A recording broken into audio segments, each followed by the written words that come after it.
You're listening to an Airwave Media Podcast. Hello, and thanks for joining Revolution 250, where we look at events that took place 250 years ago this week. This is from the American Revolution Podcast, just a short bonus episode to remind you about these important anniversaries from the Revolutionary War. This week, we remember the Siege of Saint-Jean's, which is also known in French as Saint-Jean, which is in Quebec, and which began in mid-September 1775.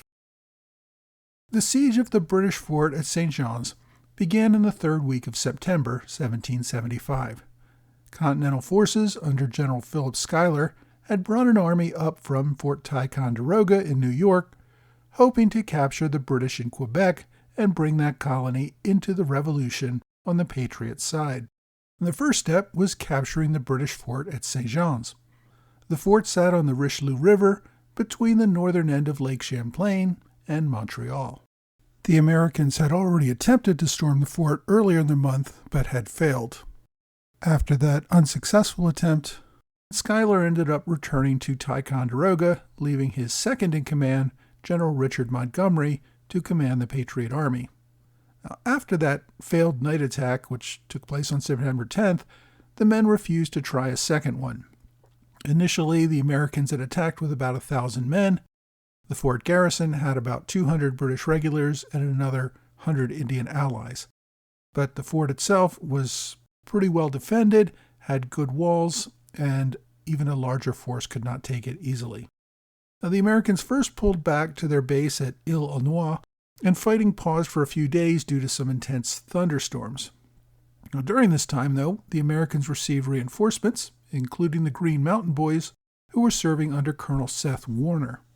The Green Mountain Boys had voted to oust their prior colonel, Ethan Allen, as their commander, and had voted in Seth Warner to lead them when the regiment joined the Continental Army. The reinforcements brought Montgomery's force to nearly 2,000 men. At the same time, though, the British general, Guy Carleton, who had only about 600 regulars in all of Canada, sent reinforcements to St. John's, bringing the British garrison to about 500 regulars and another 200 Indian allies. The British commander at the fort was Major Charles Preston, who had once been General Montgomery's commanding officer when Montgomery had been a British regular. On September 16, 1775, the Americans returned to Fort St. John's to begin their siege.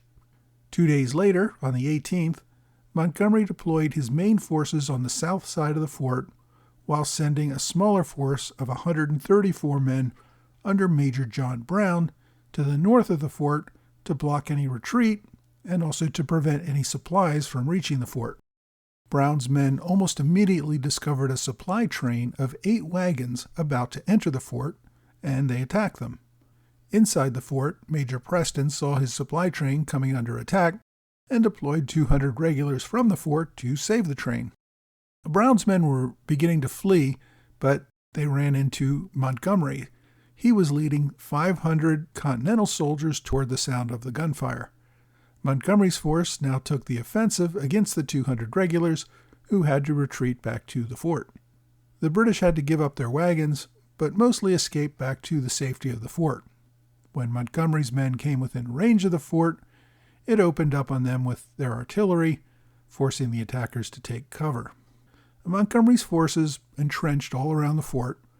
As I said, they had a larger force, but did not have enough artillery to take down the fort walls and were unable to storm them on their own.